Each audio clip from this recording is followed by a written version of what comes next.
Sigmund Freud, Theories on Child Development. Sigmund Freud, known as the father of psychoanalysis, was one of the most influential thinkers of the early 20th century. Freud helped us understand why our lives and relationships are filled with so much pain and confusion. He breaks down why life is hard and shows us how to cope. His theory of personality has been arguably the most far-reaching personality schema in psychology. His future work often involved not just the unconscious and conscious mind, but also the experiences of childhood. Freud believed that most human suffering is determined during childhood developmental stages. From his many theories brought to us, some successful and some unsuccessful, Freud was best known for his theories on child sexuality, libido, and ego. Nothing was ever easy in his career, as stated by Freud himself. He was often unhappy, even after his success. His own life was experienced through a lot of anxieties and phobias that haunted him constantly.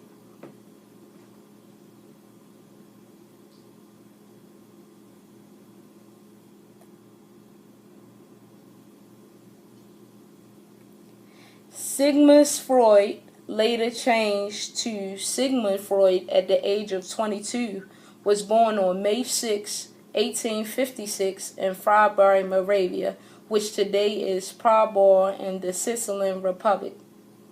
Born into a middle-class Jewish family, Freud arrived into the world when his father, a textile dealer, Jacob Freud, was 42, and his mother, Amelia Freud, was 22. Freud was put in a strange position, having two adult half-brothers that was from his father's previous marriage, Emmanuel and Philip, all being around the same age as his mother.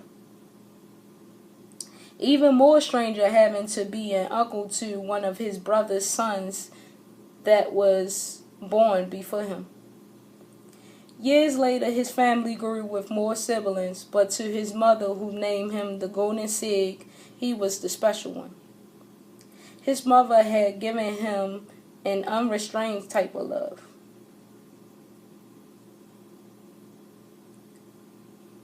The family then moved to Vienna as they were outgrowing their home. Freud was the only child in his family to have his own room to himself in order for him to get the much-needed study time. Freud excelled in school, and he was the first in his class for 7 years straight. He was also a great reader. He taught his siblings about subjects he read. He was well into educating himself, and his parents made sure nothing interfered with that. In fact, one day he told his mother about the loudness of his sister's piano. She then had the piano removed from their home. As time went on, Freud grew up, and he knew he had to find a career to put his interests and passions to work. Between law and medicine being the two he narrowed down to, Freud eventually chose medicine.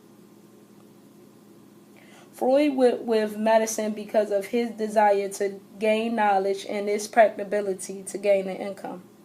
In 1873, Freud began to study medicine at the University of Vienna in Vienna, Austria.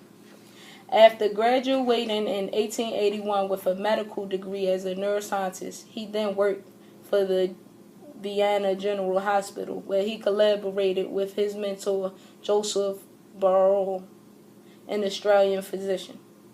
The two worked on a famous psychoanalyst study case in treating hysteria by the recall of painful experiences under hypnosis.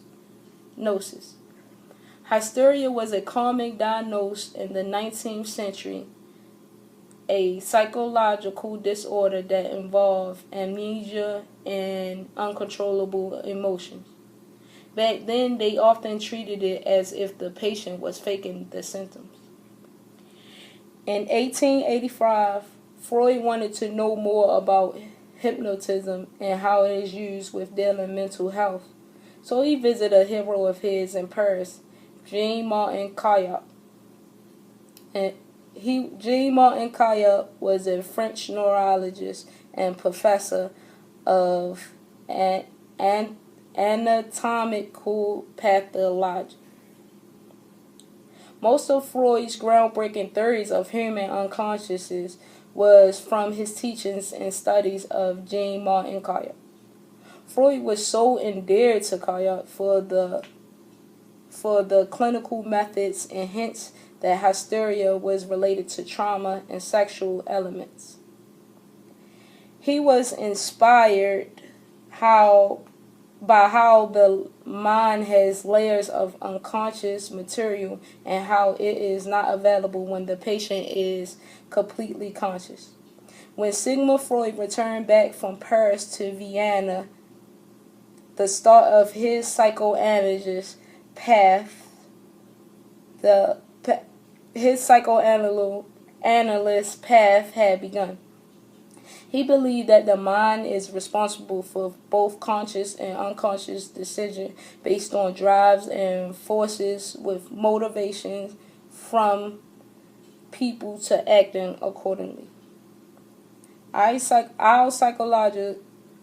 psychoanalyst Father Freud has stated, people are simply actors in the drama of their own minds, pushed by desire, pulled by coincidence, and that underneath the surface, our personalities represent the power struggle going on deep within us.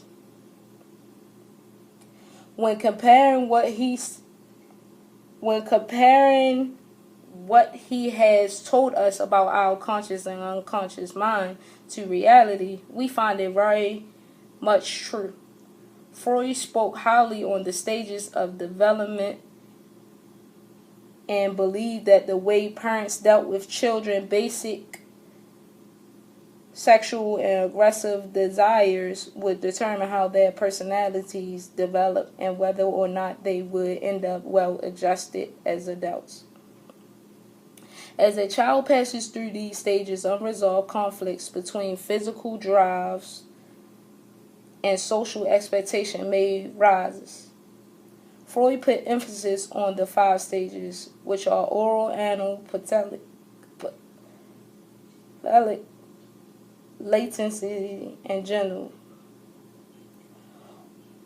Oral being the fixation stage between ages 0 and 1.5, where if not satisfactory met, if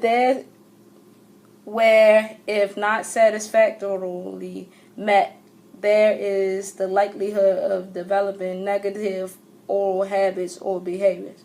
The anal stages are between the ages of 1.5 to 3 of age, where the healthy toilet training habits are discovered. Phallic stages is between the ages of 3 and 5, and the development of healthy substitutes for the sexual attraction boys and girls have towards a parent of the opposite gender.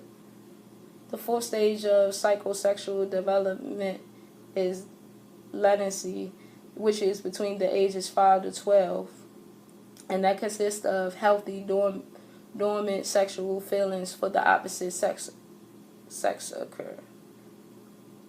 The last stage is the genital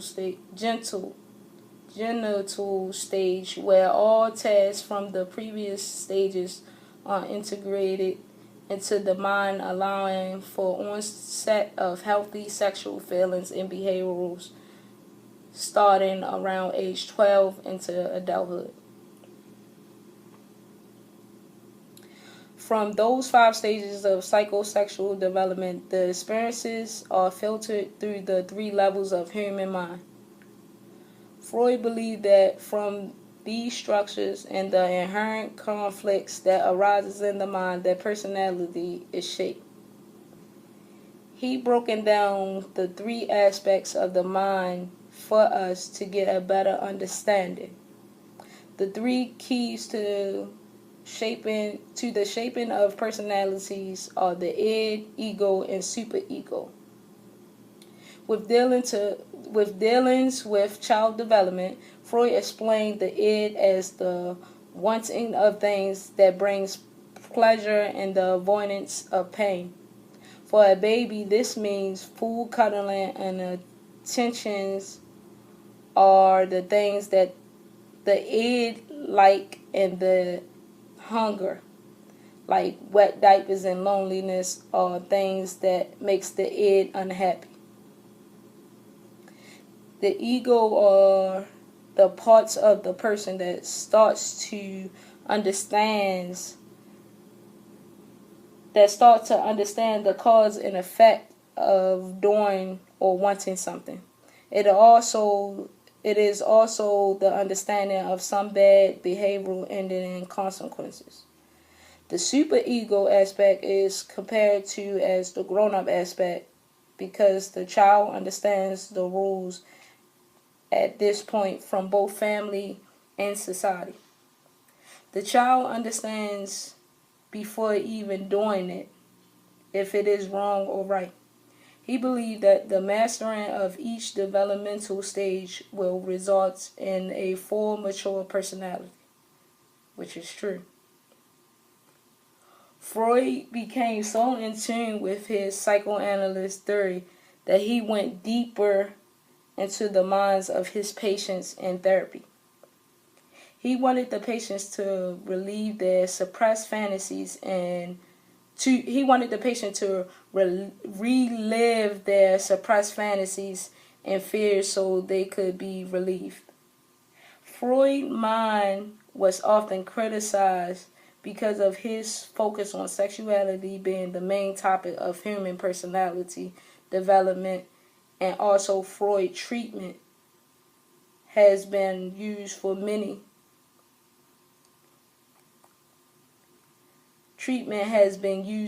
years with many adaptations given to it. In today's society, I must admit and agree with Freud's approach and reasoning of sexuality being the main topic of human personality. In fact, it has always been his theological thoughts.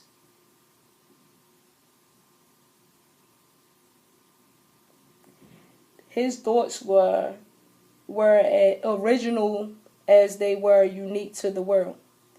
It all starts with our first stages of child development and meeting our four domains: physical, intellectual, and social and emotional. Our individual life cycle and age norms helped us understand why Freud theory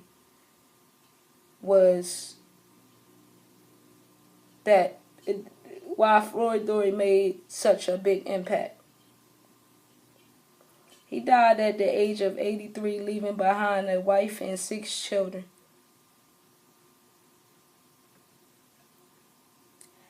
Quoting Freud, "My life is interesting only if related to psychoanalysts." In today's scientific standards, Freud's psychosexual theory isn't considered to be very accurate. However, it is still influential and important as of today because it was the first stage development theory that gained real attention, and still today many theorists use it as a starting point. Thank you.